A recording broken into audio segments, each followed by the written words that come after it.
अस्सलाम वालेकुम दोस्तों। शुगर के पेशेंट्स एक शिकायत, एक कंप्लेंट बहुत ज़्यादा करते हैं और उसका ताल्लुक उनकी बीमारी से होता है और वो है कॉन्स्टिपेशन, कब्ज़। अक्सर जो शुगर के पेशेंट्स हैं उनको कब्ज़ की शिकायत रहती है और वो हर वक्त अपने हर विज़िट पे ये कंप्लेन कर रहे होते हैं कि डॉक्टर साहब हमारी शुगर अनकंट्रोल्ड है या कंट्रोल्ड है, हमें कब्ज़ से जान हमारी छुड़वा दें।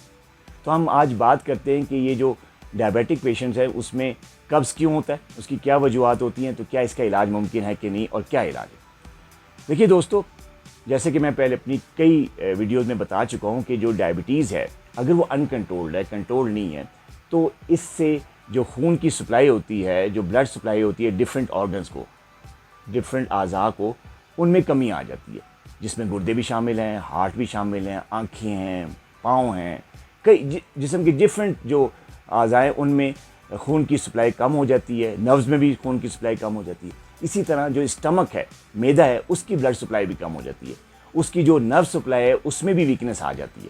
जब इस किस्म की वीकनेसेस आती हैं, ब्लड सप्लाई कम होती है मैदे की, तो जो मैदे की जो मूवमेंट होती है उसमें कमी आ जाती है, उसकी जो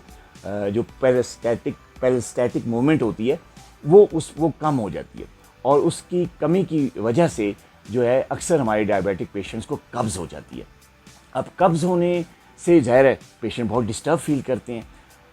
सबसे पहली जो इसकी का इलाज है वो यही है कि अपनी शुगर कंट्रोल में करें।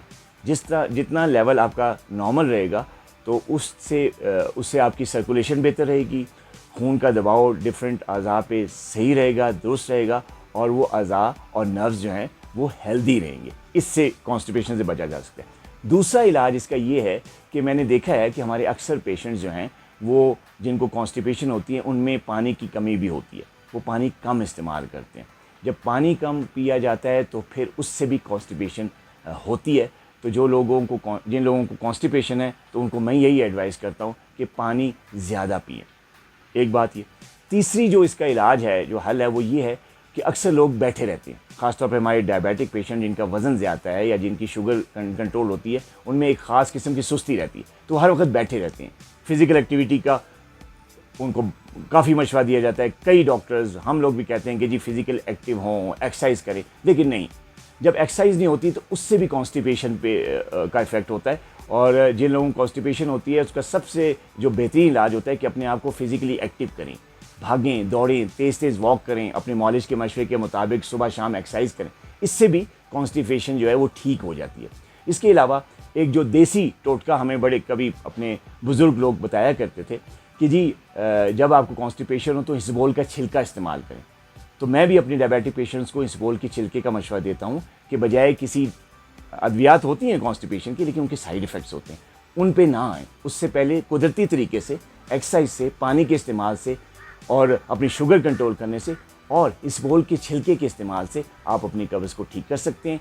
किसी भी टाइम पे, सुबह शाम के टाइम पे ख़ास तौर पे आप नीम गर्म पानी में 2 से 3 चमचे इसबगोल के छिलके को मिलाकर पिएंगे तो आपकी कॉन्स्टिपेशन भी ठीक रहेगी, आपका जो कोलेस्ट्रॉल का लेवल वो भी बेहतर रहेगा और अगर आप अपने आप को मोबाइल रखते हैं, शुगर लेवल कंट्रोल रखते हैं तो कॉन्स्टिपेशन होएगी नहीं आपको।